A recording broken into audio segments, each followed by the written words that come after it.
Please have a seat, and Dr. Carter is going to welcome you, and then we will get started. Hello everyone, and welcome to this really important assembly. I am a former history teacher, and for many years I taught about the Holocaust in a course called Facing History and Ourselves to students in many places: Newton, Massachusetts, Cambridge, Massachusetts, the North Shore, Boston, and then here at Derryfield. So this is a subject that I feel very strongly about. And I think one of the most meaningful times in those many courses that I taught was when a survivor could come in and talk, and you could actually meet someone who was a witness to the history. And because it's 2021, that experience is going to be rarer and rarer. So you may be people who later tell your children and your grandchildren that I actually talked with and met with a survivor of the Holocaust, and let me tell you about what I learned from her. So this is an honor for our school, and I want to introduce Kathy Preston, who is doing us this honor. Thank you, Kathy.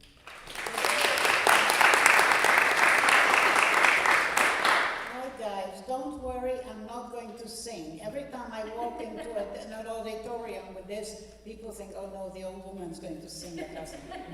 No singing, this is just to keep my notes.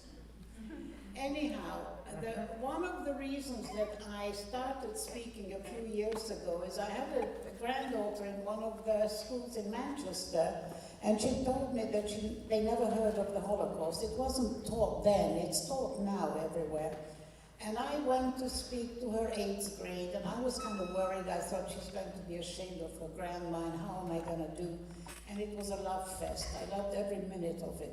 And I really got hooked. And I love 8th grade in particular, because you guys are sort of half angels, half devils. and I think that's a very good, especially the boys, you know, who come in swaggering, and then I see little angels sitting there.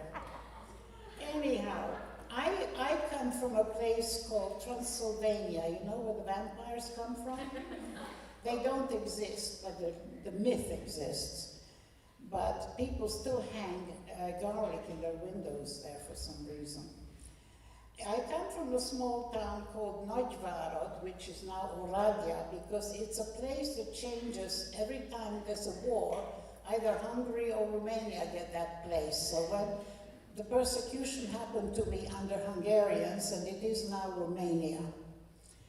And it was a nice little town, about the size of Concord. It had movie houses and theaters. We even had an opera house, and there was a large Jewish community, a large Romanian community, and there was a large Hungarian community and a lot of gypsies, and everybody seemed to get along because there was peace and there was prosperity, until, of course, the Nazis started.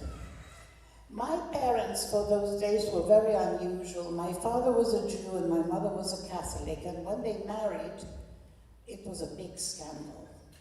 It wasn't done, you know, it was almost illegal, and both families disowned them promptly. Eventually they forgave them.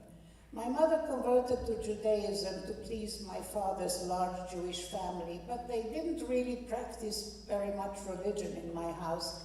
Every Friday night she would light 2 candles and put on a scarf and mutter something in a foreign language. I thought it was magic. I wasn't sure what it was. I was little and it was all blah, blah. But that's about the extent of my religious education there. And because they didn't want to deprive me of Christmas, we always had a huge Christmas tree with little candles on it, real candles, and every Christmas we had a fire. Because you light a candle on a Christmas tree, you can imagine. So there were buckets of water and they would throw it in the tree. It was wonderful. I really enjoyed it. And my parents were very well off in those days. My mother was a dressmaker. People didn't buy dresses in a shop like you do now. People bought a piece of cloth and went to a dressmaker to have it designed and made into a dress. And she had 40 girls working for her, so it was a big business. My father had a fish business wholesale fishery. There was a river that went through our town, and he had great big crates of live carp in the river, and he would wholesale them. And I remember I was about 4.5, and there was always a carp swimming in our baths. We ate a lot of them. And I would go and talk to this carp, and they looked like old peasants with long whiskers. And I would talk to this carp and say, I'm so sorry, we're going to eat you, but you're going to taste so good. And I'm sure I was forgiven.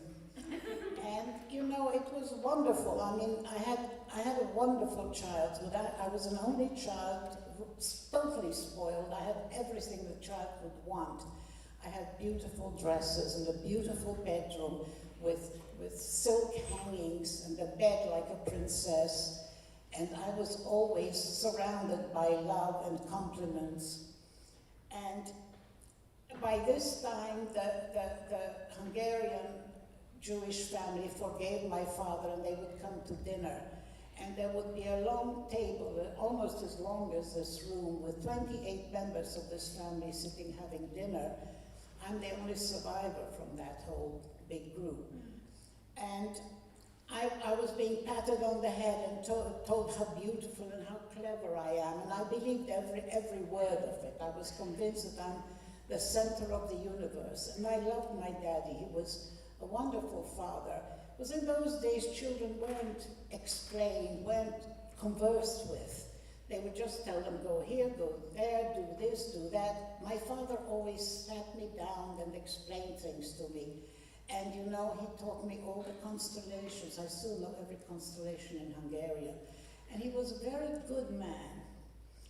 And one day, one of the maids during Christmas decided to show me the nativity at the church, took me to the church, and I stole baby Jesus. It's not that I didn't have dolls, but this poor doll didn't have any clothes. So I figured I'll take it home and give it some baby clothes. And my mother takes off my coat and she says, oh my God, you stole baby Jesus. We're going to say the Jews are stealing Jesus. You better go right back there and take it back and apologize. And I was dragged back and I was frightened because I thought, well, this is bad. And there was this gentleman, this priest, very tall, skinny, had a nose like a toucan, and long bony finger that he waved at me telling me I was going to hell for stealing Jesus. Terrified, never wanted to go near a church ever, but you know, up to this day, every time I go past one of those displays, I'm terribly tempted to try it again, just to see if I could get away with it. But anyhow, at this point, my parents decided that they had an out-of-control 4.5-year-old and something had to be done. They got me a governess. Did they get me a governess? She arrived, this lady, she came from Austria. She had a bun on her head, and she was a very, very sort of strict lady. She never smiled. She had a mouth like a slash, and she was very, very strict. I have to call her Fräulein, which means miss in German. And Fräulein made me have hard-boiled eggs under each armpit so that I wouldn't flap my wings where I sat at the table. She tied a ruler behind me on the chair with a string around my neck and one around my waist, but look, it worked. I still have good posture, it worked. And I must say, in a mere 6 months, she managed to teach me to read, write, and speak German. But it cost. I mean, I was never allowed to play with the children in the street. I was never allowed to leave the table until I finished every scrap of food on the plate. Sometimes I would be there for half a day. I couldn't even smuggle it to the dog because she watched me like a hawk. And then those stories, you know, the Grimm brothers and all those dreadful stories about little kids getting eaten and kids having their fingers cut off because their nails are too long, and little girls who burn because they play with matches. I mean, it's child abuse. It should be outlawed. But anyway, I would complain to my daddy and I'd say, I don't like Fräulein. She's mean. And my daddy would say, no, my dear, you have to understand, in order to be a lady from a good family, you have to have a governess and you have to listen to Fräulein, but she was such a bitch. I mean, really she was. And she was a miserable woman. Talk about washing hands. You think you're washing your hands now. I had to wash my hands at least 10 times every hour. I thought my hand would fall off. She had this thing about cleanliness is next to godliness and all that, and in healthy body, healthy mind, and she dragged me out in the cold, and I had to go for walks all the time. And I was only allowed to play with one little boy who was in our street because he was rich. His father was a doctor and his parents were rich. So I could play with him, and we used to have a game running outside the opera house. They had this sort of round driveway, and the game was that every time I caught him, I kissed him. He hated it. And I learned to run really fast and torment that poor little boy. And then, at this point, they sent me to a Jewish kindergarten twice a week in order to give me some idea of my heritage. But I didn't pay much attention to it. They sang little songs in Hebrew, I believe, and then the only thing that I remember of the kindergarten is the little boy was there and I could carry on tormenting him, so that was good. But that's the only Jewish education I had. And then things started to change. You know, very often people say to me, well, why did the Jews agree to go to the camps? Why did the Jews? It wasn't like that at all. It was not a sudden thing. It was a gradual erosion of all your liberties. It started off by Jews not being allowed to go to college. And then Jews were no longer allowed to go to high school. Then Jews couldn't go to elementary school either unless it was a Jewish school. Then Jewish doctors couldn't treat non-Jews.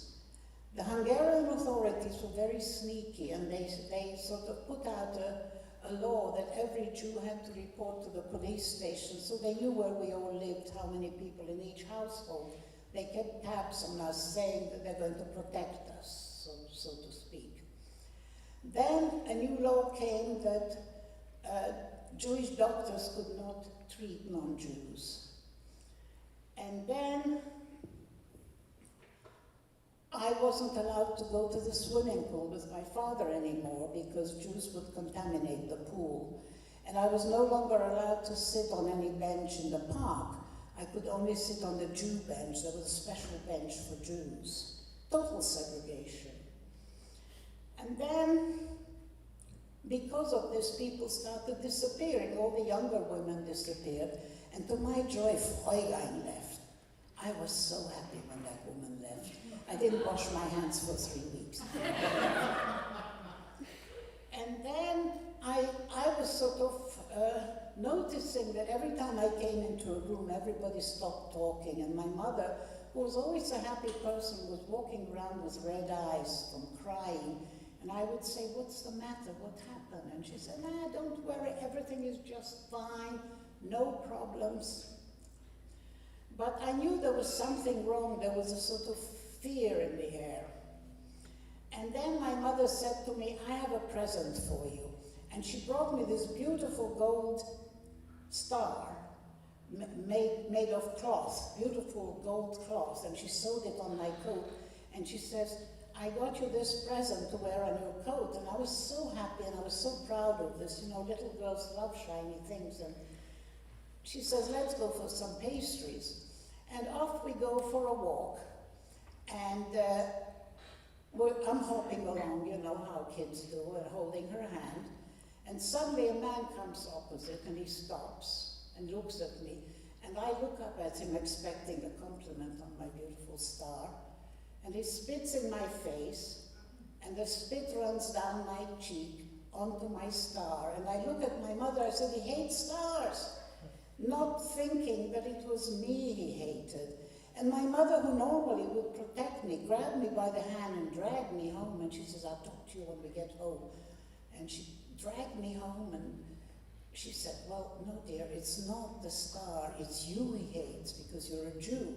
I said, well, if I didn't have the star, would he know I'm a Jew? She said, no. I said, well, why do I have to have this star? Because that's the law. And this, to a child, was very strange. I could not understand this law. And then the Hungarian authorities decided to build a ghetto. Now, you know the word ghetto is an Italian word for foundry, metal foundry. There's a ghetto in Venice. It's still there. And the Jews used to live in Venice. They had to go live in the ghetto, and they had to be locked up at night. They were not allowed to go anywhere. And this is where the word ghetto comes from. It still connotes not a very nice thing. But they built this big brick wall around it with barbed wire on it. It was a dilapidated part of town, a small part, and they started to make sure the Jews were in there.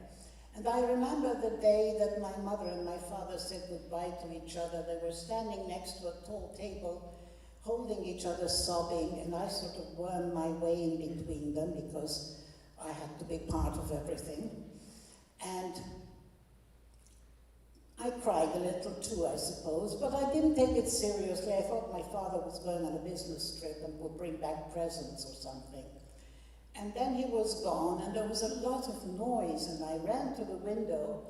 We lived on what would be called the second floor in America. It's up, not the ground floor, but the first floor, and it overlooked the street, and there were people in the street being beaten by soldiers with bayonets and whips, and there were carts and carriages, and they were herded onto these contraptions, and people were falling down and getting kicked, and there was a lot of screaming and yelling. It was very disturbing, and then suddenly there was silence. They were all gone, but they were taken so quickly that they didn't have time to take care of their pets. And there were dogs and cats everywhere, barking and hungry, and to a kid, that's a bigger shock than people getting hurt. And I ran down and tried to feed them, but my mother called me back up really quickly, and I was watching from the window. A dog catcher came with a long stick with a wire, and he would hook these poor animals and throw them in the truck and take them away. And I was hidden by my mother. You see, in Hungary, if you had any Jewish blood, even a grandparent who was Jewish, you were supposed to be in the ghetto. My mother, although she converted, was not considered a Jew because by blood she wasn't. So they left her alone, other than persecuting her for being married to a Jew.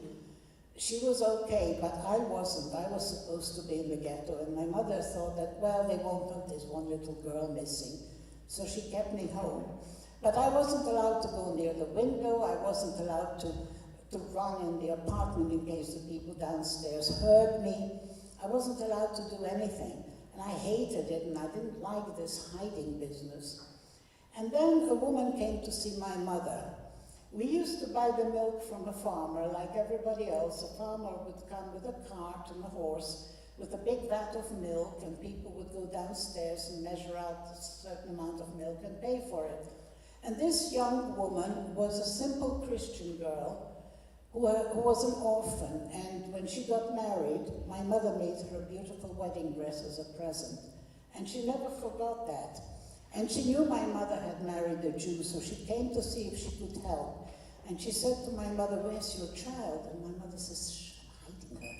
She says, No, give her to me, I'll take her to the country, and she'll be safer. She'll come to my farm, there's nobody at the farm, it's okay. And my mother reluctantly sort of said, all right, take her, and told me that I was going to the farm, and I was delighted. I thought, this is great, it's going to be outdoors, and there'll be children and puppies and kittens, and I'll be free and run around in the sunlight. And I jumped on her cart. There was a sort of wooden seat, and we both sat on it, and she even let me hold the reins a little bit, and we went for what seemed to me a long, long time. But it wasn't that long. But for me, it seemed a long time. And we got there, it was starting to get a little bit dark, and her house was on the side of a hill, and at the entrance to the farm, there was a small barn with a stall for the cow and for the horse, with hay above it. In those days, there was no hay bales. They would throw the hay up by hand. And that barn was full of hay. And she said to me, "Get out of the cart, you're staying here." And I said, "What do you mean? In that barn?" She says, "Yes." I said, "I don't want to stay in the dirty barn." She says, "You have to, because people want to kill you." And you know, the idea of somebody wanting to kill me was totally alien to me. I mean, death is such an alien thing to all of us. I'm 82 and I still think other people die. I don't, you know. I ignore death. But as a child, to be told that somebody wants to kill you, I thought she's just saying that. And I was stomping my feet and carrying on and yelling and saying, "I don't want to stay here." So she takes me upstairs on these rickety stairs, and we're in this dark barn and there's no lights, and I can hear rustling in the hay, and there's big black spiders everywhere. And I'm crying and crying and crying and crying, and I cried myself to sleep. And every day she would come 3 or 4 times, bring me food, but I was totally alone in this barn. I was not allowed to have visitors, I was not allowed to go out, I was not allowed to go anywhere. And it was very hard for me, because from my existence as a little princess who everybody adored, I was alone in this dirty barn, and I got frightened and upset. And then I started making friends with the spiders, because I was bored, and I realized the spiders don't bite. So I caught one, and I tied a string to his leg, and I finally had a pet. And then the leg came off. And then I felt guilty. I killed my pet. And this is how I spent my time. I was there 3 months. I tried to catch mice, but they were too fast for me. And I played with little pebbles, because she didn't want me to have toys there, just in case. I played with pebbles, and I made little dolls out of the straw. And I somehow managed to amuse myself. And she told me that if anybody came to the barn, I had to make myself very, very small and not yell, nor scream, nor cry, because people want to kill me. And I kept rolling my eyes, saying, "Sure, kill me, kill me, kill me." I was making fun of her. And then one morning, very early, I hear a commotion, and I look through the cracks of the barn, and there are 3 soldiers in green uniforms with black feather in their hats. And they're slapping this poor woman around. And she's bleeding from the nose, and she's sniveling. They say to her, "We know you're hiding a Jew. Where's the Jew?" And she says, "There's no Jew. Well, look at my house. There's no Jew." So they go trumping up to her house, and they get very angry because there's no Jew in the house. And they wreck everything. They break her windows, and they throw her dishes out. And they're really making a wreck of her whole house. And they stomp away very angry, and they come past the barn, getting into their vehicles, and suddenly one of them says, "Wait a minute, how about this barn? Maybe there's a Jew in the barn." And they start coming up these stairs. And I remember the noise, their big boots made on those rickety wooden stairs. And I scooched under the eaves, and I pulled the hay over my head, and I made myself really, really, really small. And I was very quiet. But my heart was beating so loudly, I was afraid they could hear it. It sounded to me like a drum. And they started using their bayonets to look through the hay, and they were throwing the hay around. And they get closer and closer to me, and I shut my eyes because I didn't want them to find me. And I thought, if I don't see them, they won't see me. But suddenly I hear a big noise, and a boot is right next to me. I look at the boot, big black boot, and the bayonet comes down about 1 inch from my face, and it gets stuck in the wood. And the guy curses and pulls it out, and he says, "Let's go," and they leave. I then realize what it means to die. It means that somebody is going to stick a knife in your head. And I was very quiet. In fact, I couldn't even talk for about a day. I couldn't stand up. My legs were like water. And Elizabeth, who was the woman who looked after me, she came and tried to comfort me, but I was in shock because I realized that she was telling the truth. And I said, I'm not going to cry anymore. I'm not going to complain. I was very good after that, very quiet.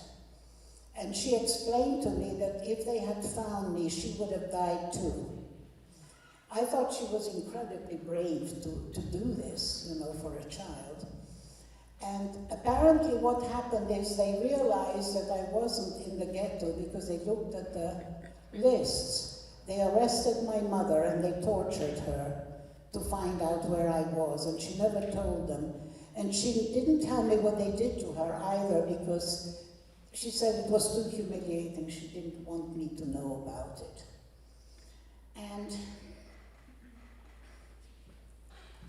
then my mother managed to smuggle my father out of the ghetto. She bribed somebody with some gold coins. And he was going to walk across to Romania to save his life. And he told my mother, before I leave, I don't want to not see the child. I have to go and talk to her. I have to explain to her why I'm leaving, why I'm going.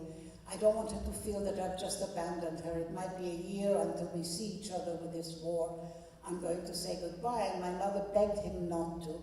And he insisted, and he came walking late at night. And somebody was waiting for him at the entrance to the farm. And they arrested him and they took him to Auschwitz the next day, and I never saw him again.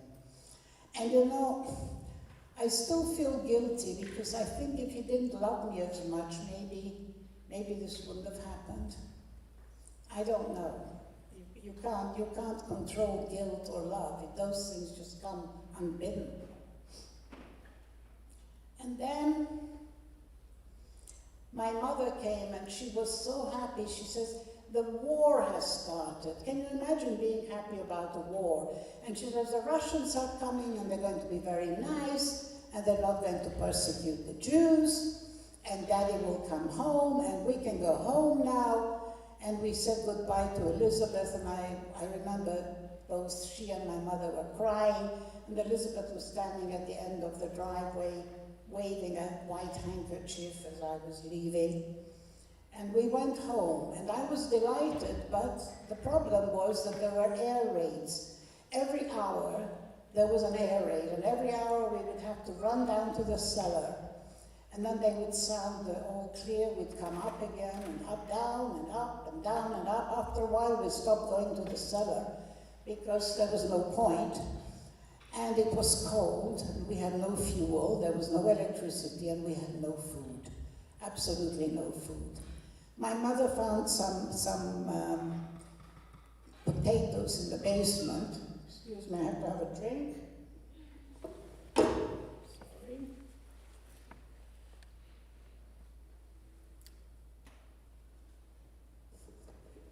One of the schools, the kid said, what's in the bottle? I said, vodka. That created, okay. Anyway, so the problem was that when you're hungry, it's not like, you know, I didn't have a sandwich this morning, I didn't have breakfast, I'm a bit hungry. It takes over your whole life. That's all you can think about. Your stomach hurts, and your head hurts, and you're weak, and you're obsessed with food. You look in drawers to see if there's any crumbs anywhere, in case you forgot a cracker or something. And all you can think about is food, food, food. And we were really, really very hungry. And one time I was looking out the window and there was a horse and cart going past the window with somebody's pathetic belongings.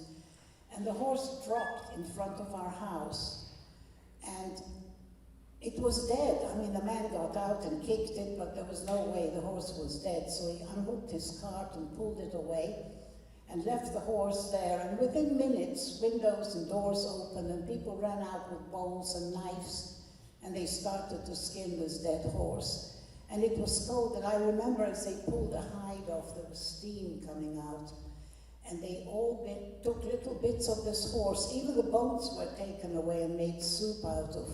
And we all ate this horse. The only thing left was the skin. We were all so terribly hungry, and it tasted so good. And you know, I could never eat a horse now. I raised 2 horses from babies, and they died recently of old age. I love horses. I could never eat a horse. But when you're hungry, you can eat anything, because the survival instinct takes over. and we ate that poor horse. And the war kept going, and there was more air raids and more air raids, and the river, which we overlooked, was frozen, and the Russians started coming across the river. They came down one embankment, they were all linking arms, singing, walked across the river, and up on this embankment where somebody machine gunned them. And this went on for hours. They kept coming, singing, linking arms. They must have been drunk because nobody's brave enough to walk into machine gun fire singing. And by the time they finished, the corpses were so high on my side of the river, I couldn't even see the river from my window. And then these people on my side stopped shooting. I don't know if they ran out of bullets or ran away. And suddenly we were under Russian occupation. Well, that wasn't warm and fuzzy like my mother said. They were pretty mean, they were killing people, they were raping all the women. They left the children alone, though, I must say. And there was nothing my mother could do. She was hiding, and all the women in the house, or in the round, were at our house because my mother made a false wall in one of her bathrooms, and they were all cowering in there, hiding, and we were still hungry. So my mother, who was always very resourceful, decided to take matters into her hand, and she tried to make herself look like an old woman. She had an old grey dress. She put a pillow under the dress for her back to make it look like a hunchback. She put some white chalk in her hair, blackened her teeth, put on a scarf, bent over with a cane, pretending to be a very, very old woman, and marched off to the commanders. By this time, the Russians had lost so many people in their war that young people and women were being promoted to high positions. And to my mother's surprise, this woman was a commander of the whole garrison. And through an interpreter, she said to her, "Listen, come to my house. I'm a dressmaker. I can make you a beautiful dress. That uniform doesn't do anything for you, but I can make you look very good." And she came, and my mother unhooked the drape from one of the windows and put it around her. And within an hour, she had a beautiful dress, and suddenly we had food. She got us a chicken, and she got us butter and sugar and eggs. And everybody was eating, and we all got very ill, because when you haven't eaten for a long time and suddenly you get food, you get sick. And it took us a long time to try and adjust to eating and not getting sick. And eventually that was okay, but still nobody could go anywhere because they were afraid of the soldiers. So my mother asked the commander to get us a guard. Well, they got us 2 guards. One of them was a young man, very tall, beautiful, blonde young man called Ivan. Couldn't have been more than 17. He was a captain. And his sidekick was an old, fat gentleman with an accordion who was constantly singing and playing. And these guys were drunk all the time. They drank anything they could lay their hands on. They drank meth, my mother's cologne, anything. They were always drunk.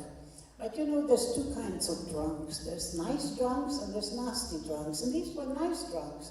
They were singing all the time, and I loved them because they taught me lovely songs in Russian and Russian dances, and we were dancing around, and you know, occasionally they would take pot shots at the moldings on the ceiling with their gun, and they would burn my mother's antique furniture for fuel, but I didn't care because they were really fun and very nice, and I liked them. And I was very happy to have them there. And one day Ivan decided to bring my mother a gift. And the biggest gift you can give a Hungarian person is a goose liver. It's a big delicacy. He brings his goose liver, and it still has a bit of blood on it, so before presenting it to my mother, he washes it. And having come from a home where they had no running water, he washed it in the toilet. But there was not enough water in the toilet, so he pulls the chain, the liver goes away, he shoots the toilet. This was Ivan, but he was nice. He really was. And you know, he was kind, and one day when I was ill, he brought me a gift, and he gave it to me, and it was wrapped in white paper, and I opened it up, and it was an orange. I had never seen an orange before. We didn't have imported fruit then. You ate what grew where you were. And this orange was like the rising sun, and that wonderful odor. And then my mother opened it up and gave me pieces of it, and I loved this orange, and she candied the rest, and I could only have it when I was ill, and I wanted to be ill in order to get the orange to eat. And to this day, there's always an orange in my house because it gives me a feeling of security. And then after this, the soldiers left town and the garrison was moved, and Ivan left, and I was very sad to see him go. And he told my mother that he would come back for me when I was 17 and marry me. Who knows what happened to him? I'm sure he died very young, because in Russia most people die around 50 from alcohol poisoning, so I don't think he lasted very long, poor boy.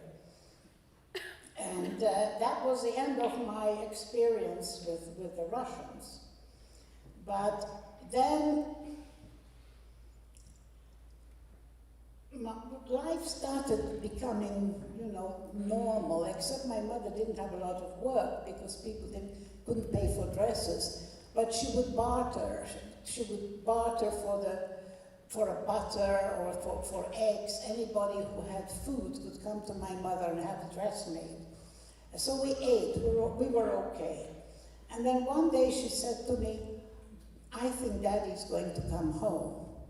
By this time we heard about the camps, There were all these rumors about concentration camps and people being gassed, but nobody believed it. We thought it was just propaganda, because a country like Germany, which was the most civilized country in Europe, couldn't possibly let a thing like that happen.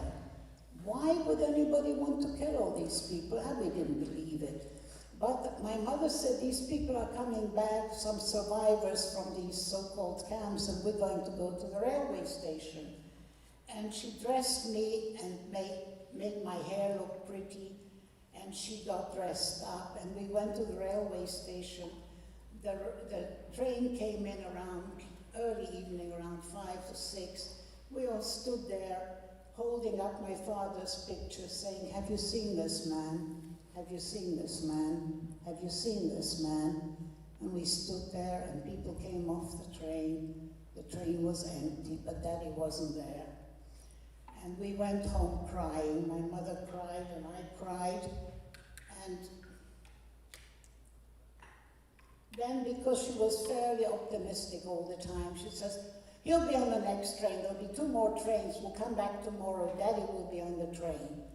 So we go back the next day, we hold up the picture, still no Daddy, and these people who come off the trains are very scary. I couldn't tell if they were men or women. They were shuffling, they were in rags, they were bent over, they had no hair, they had sores, and they smelled bad, and they were all sort of shuffling, and they looked like ghosts. And my mother starts gathering these people and taking them home. And she bathes them, and she gives her clothes to the women, and my daddy's clothes to the men. And I hide behind the sofa and listen to all the horror stories about the camps, which I'm not going to go into. I assume you guys have heard what happened in camps. And I was horrified. I thought, oh no, what's happened to my daddy? Maybe he won't come back. And so the last day of the last train, we go to the railway station and we hold up the picture, and a man comes to my mother and says, don't wait for him, he's dead. She said, what do you mean he's dead? Was he sick? I saw his body, he's dead.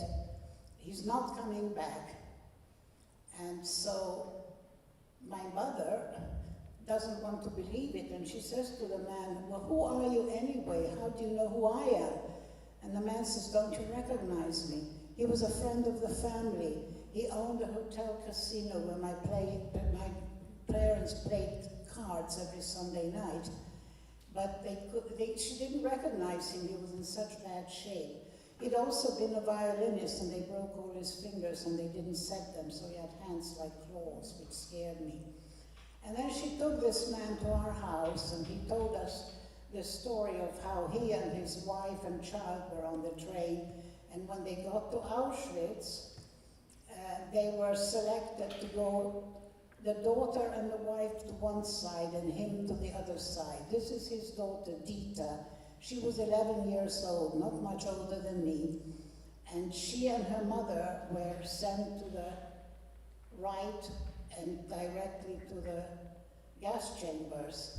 He didn't know at this point what was happening, and he said to one of the guards, "Where are they going?" And the guard pointed to a chimney that was smoking. He says, "There." And he still didn't understand what went on. But eventually he found out the truth. And this poor man came to our house and he said, "I left everything of value with our housekeeper who was with us, and she was very kind, and she's going to look after everything. I'll go and see her." So he went to his housekeeper's house and knocked on the door, and she opens the door wearing his wife's dress and says to him, "Oh, they didn't kill all of you anyhow." Well, anyway, the Russians took everything, and she slams the door in his face, and that's it. So he comes back to us. He has nothing, and he stays. He can't go anywhere. And somehow, out of two broken families, we cobbled together a new one. But he never became my daddy, and I never became his daughter, Dita. I was his stepdaughter, and he was my stepfather. But I learned so much about this little girl, Dita, because he always talked about her. I knew what she liked to eat, and I knew the musical instruments she played, and she wanted to be an actress when she grew up, and she had pictures of actors on her walls, and she was a very good student. And I feel that I've lived this child's life, you know. I've taken her daddy and her life, and I've always felt that she was my dead sister. Somehow she had to live through me, and unfortunately when I'm dead, nobody will remember her because there's no one left. And at this point, my stepfather brought his old Jewish mother from Romania to live with us, and my mother brought our old Catholic grandma to live with us. And these two women battled for my soul. Oh, it was terrible. I was dragged to synagogue on Saturday, church on Sunday, synagogue, church. And each of them telling me only the other God, their own God was any good, the other God didn't do anything. And my Catholic grandma made me kneel down every night. She made a little altar with the Virgin Mary, and I had to pray for my mother's soul because she was going to go to hell because she kept marrying Jews, my grandma said. And I always remember the old priest with a finger, oh boy. So anyhow, that was a lot of religious education, let me tell you. And after a while, the two grandmothers went to live with different people.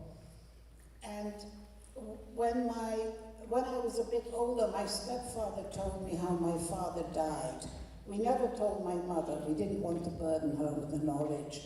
My father and a friend from town stole a piece of bread because they were starving. And they were found out. And the commander decided to make an example of them. So they took the two men, and this was cold. They stripped them naked and they beat them with iron bars, broke all their bones, and put each of them in a dog kennel in this big field where the prisoners had to line up every morning to be counted. And it took my father 2 days and a night to die. And when I heard this, I became completely obsessed with revenge.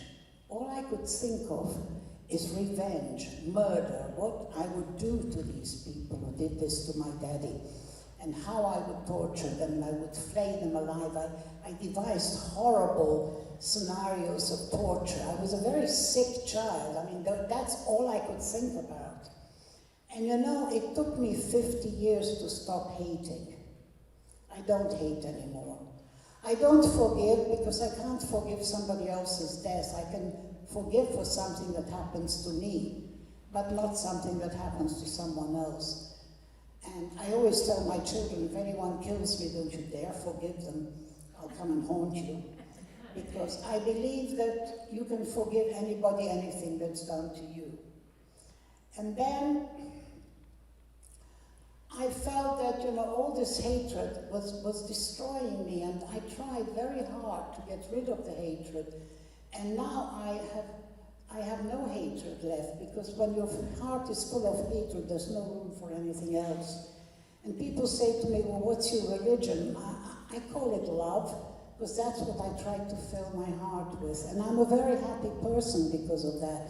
Because you see, I'm not a victim, I'm a survivor.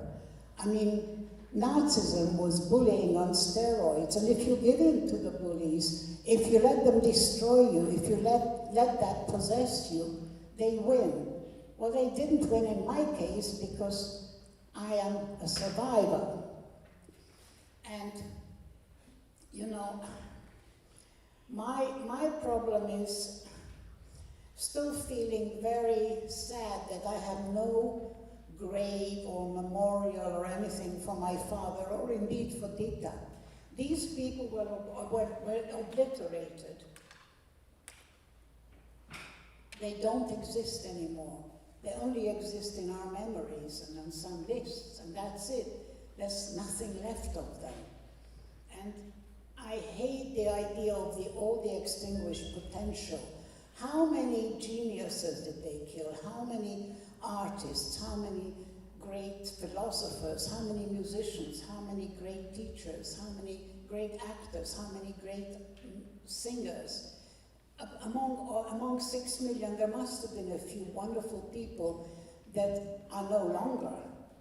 And it's not only the 6 million Jews they killed millions of others. They killed gypsies, they killed Jehovah's Witnesses, they killed gay people, they killed political opponents, communists, everybody. And in Poland, for instance, the first people they deported were the intellectuals, because intellectuals are the thinkers and they're the dangerous ones. And you see, every time I have a moment of peace and silence, I look up at the stars and I feel all these people sort of in my life around me. I can't believe that there's nothing left of them. And because I'm happy, I have 4 wonderful sons, and every time I gave birth to one of them, I was giving the fingers to Hitler. It was wonderful. I kept thinking, there you are, you're dead and I'm alive, and I have a baby and I'll have more, and they'll have babies and they'll have babies, and you're dead. I loved it. And the main thing is, you know, the only thing I can do now, because I'm a survivor, and most survivors become achievers because they want their lives to count. And I had several careers. I was a journalist, I was a model, I was a fashion designer in London, I ran a big theatre company. But the most important thing that I do is what I do now. I speak to people like you, and it did 2 things for me. Speaking to people like you, the love I get back and the understanding, it's such a healing thing, it's a healer. And also, I truly believe in your generation. You know, every few generations is what they call the great generation. The last one was your great-grandfathers, or possibly grandfathers, the people who fought in World War II. Then it skipped a bit. But you're it now. You are the generation, you are the great generation, because, possibly because of the internet, you're more open, you're more compassionate, you don't care if somebody is blue, green, yellow, red, blue, gay, straight. You are not as prejudiced as some of the people were in the 2 generations before you. And I truly believe that you guys can change the world, and you'll have to, because if you don't, who will? You know, we all have a lot of prejudice in us, can't be helped.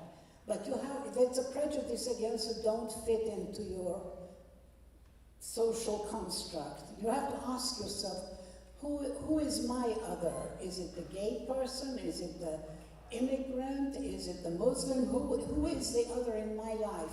And try to exorcise it. Because if you're educated and you meet people from all kinds of places, you realize how really equal and similar we all are. We all want the same thing. Everybody wants their children to be educated, to have food and shelter. Nobody wants death and destruction, but sometimes you have to fight. And you know, 10% of people I think are really, really, really good, and 10% are pretty evil. Unfortunately, 80% are sheep. It's the sheep who frighten me. Because the sheep will follow the wrong shepherd, and the wrong shepherd will be the bully, because it's easier to follow a bully. All you have to do is stand there and do nothing, whereas if you follow the person who's good and kind, you might have to speak up. If you see a kid being persecuted or somebody being beaten, you might have to take a stand, and that takes effort. But if you follow the bullies, you're lost. You know, I have a wonderful multicultural family. I have 4 granddaughters. I have one who's half African American, one who's half Mexican, one who's half Chinese, and I have one who's half German. The German one is the daughter of my eldest son. When he came to tell me he's getting married to this wonderful Canadian actress, I was overjoyed, and he says, well, there's a little problem. And I said, what can there be? And he said, well, her father was in the German army.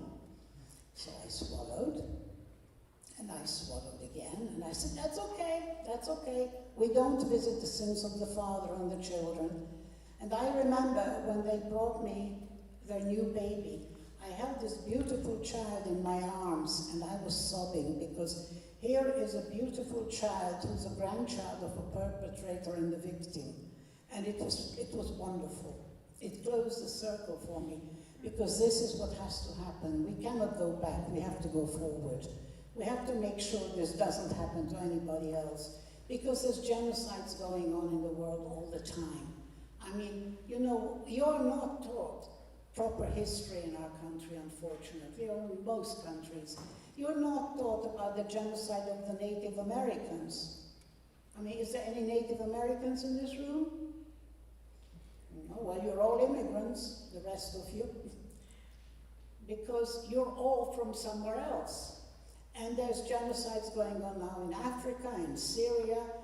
What about the Armenian genocide? The Turks killed 1.5 million Armenian Christians during World War I. Nobody remembered that, and somebody said to Hitler, what will the world say if you exterminate the Jews? He says, well, who remembers Armenia? So we have to teach and remember, because it's important. There's a Hebrew saying, it's called tikkun olam, which means mending the world.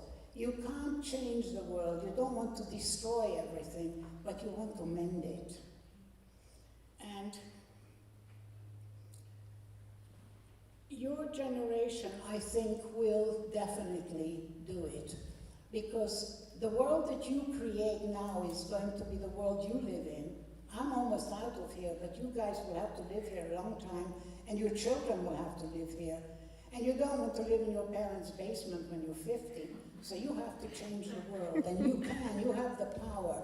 Just look at the power of that one woman who saved me and my 4 sons and my 4 granddaughters and all the generations who come after.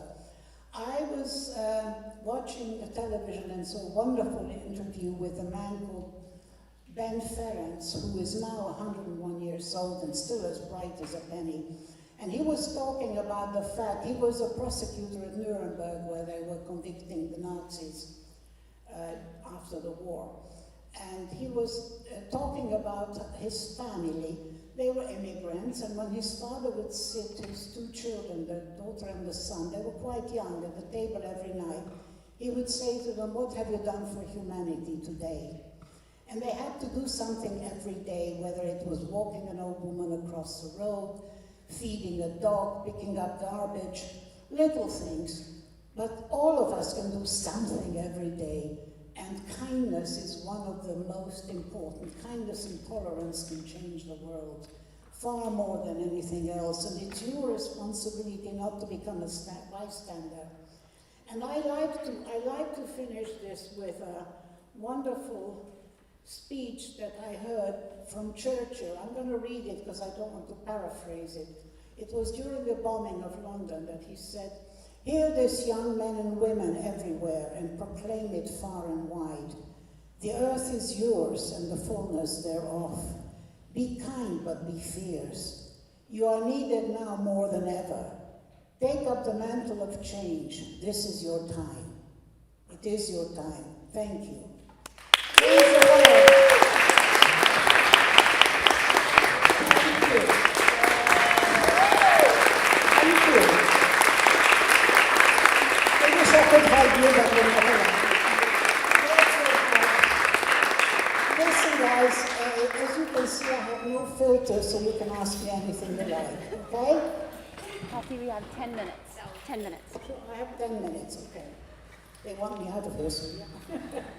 Okay. Questions? Any questions? Don't be shy.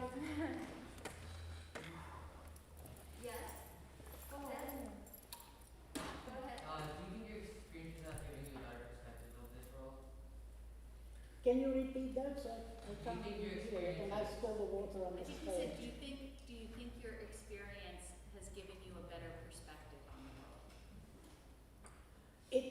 Believe it or not, it made me more optimistic because of the people who helped me and because of my own survival. I don't believe in the finality of the horror. And also I do believe another thing, that I don't think it could happen in America, because Europe is more tribal. In Europe you're either Jewish or Romanian or Polish or something. In America everybody is a mixture. There is no one race here.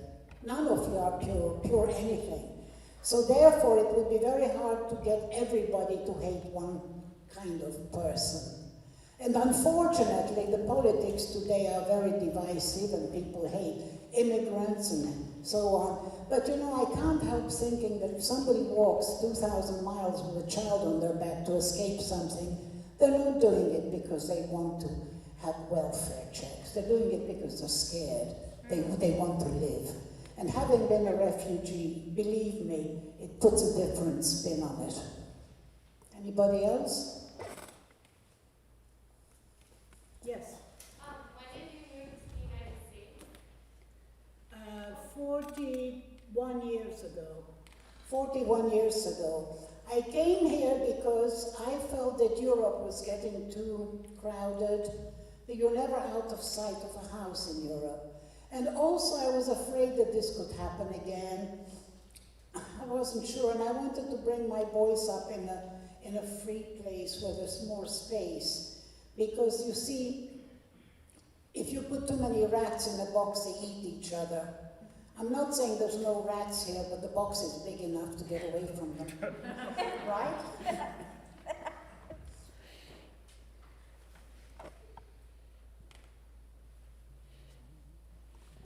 Thank you for taking the mic.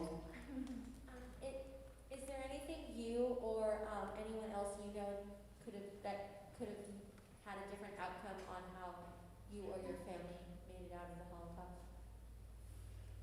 I don't understand your question. Take off your mask.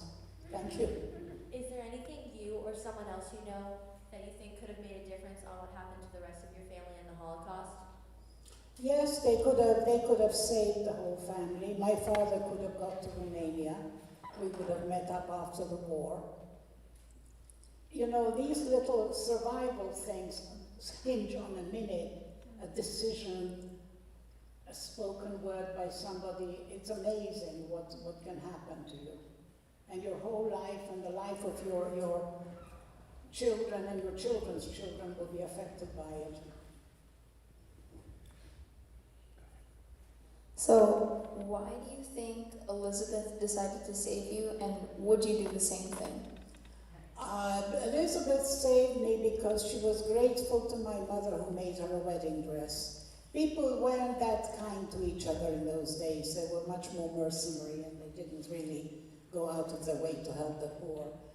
And she liked my mother, and she knew my mother had married a Jew because it was a big scandal. And she decided to save a child.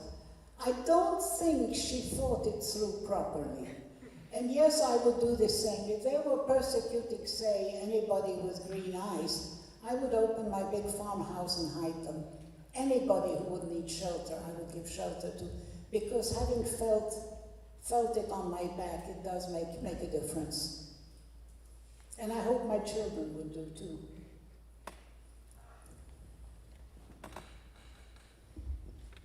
Did you experience a lot of anti-Semitism before the Holocaust?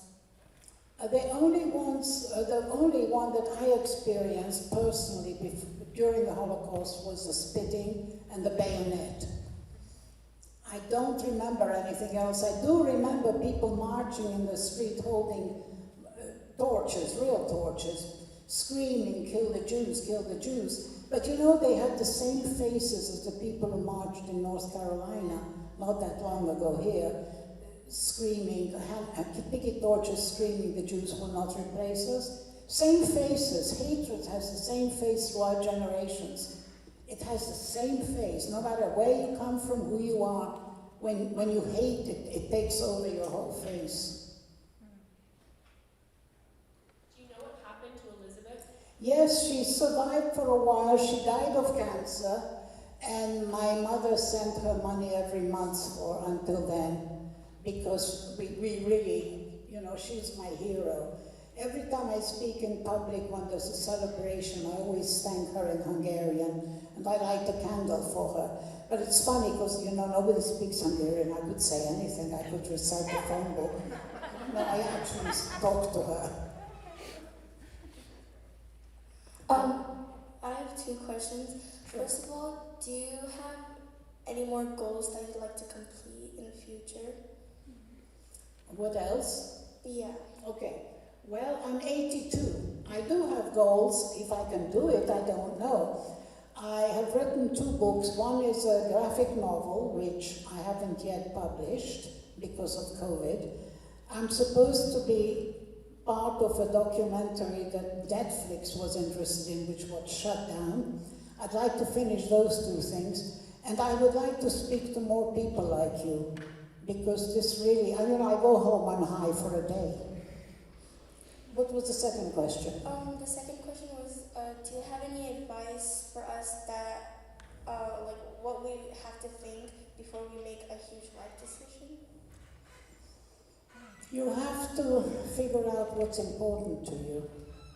What is the most important thing to you? What would you like to see in the world that isn't there? And try to be that.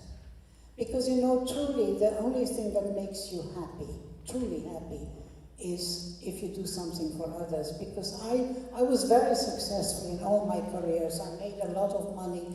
I had all kinds of glory. And I was not happy. I felt I was missing something. And now I understand what I was missing. And I love what I do.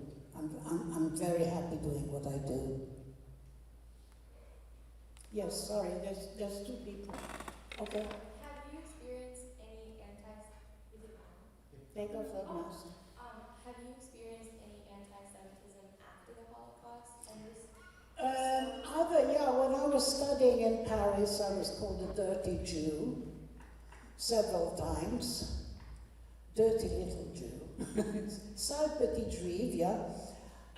But other than that, when I lived in London, I tried to get my boys into a good private school, and they told me that they couldn't go there because the Jew quota was full. You know, that type of thing. But I didn't really experience that much overt anti-Semitism.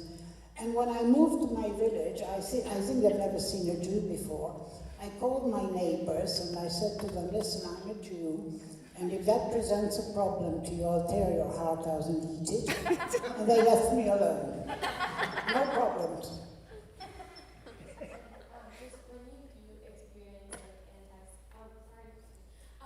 when you do experience like anti-Semitism or hatred just because of like one aspect of who you are, like what's your reaction? Like how do you Speak up a bit more, darling.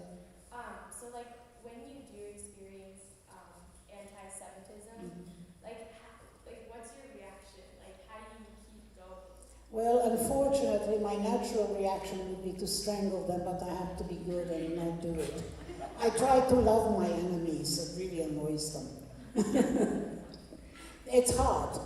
It's hard because, you know, you want to hit back. This will be the last one.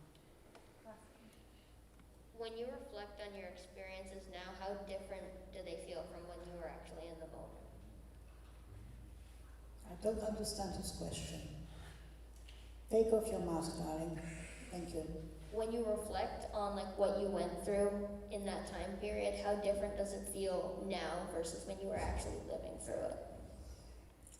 Well, when you're a child, it's very much more directed at you only, you know. When you're first born, your world is you, and as you get older, the world expands. Now my experiences are more open. I care more about my children, my children's children, you guys. But when I was going through this, I was only caring about me. I didn't even realize when my father died, it took me a long time to actually process that he is dead, that he's not coming back. It's different when you're young. Maturity kind of gives you a different perspective.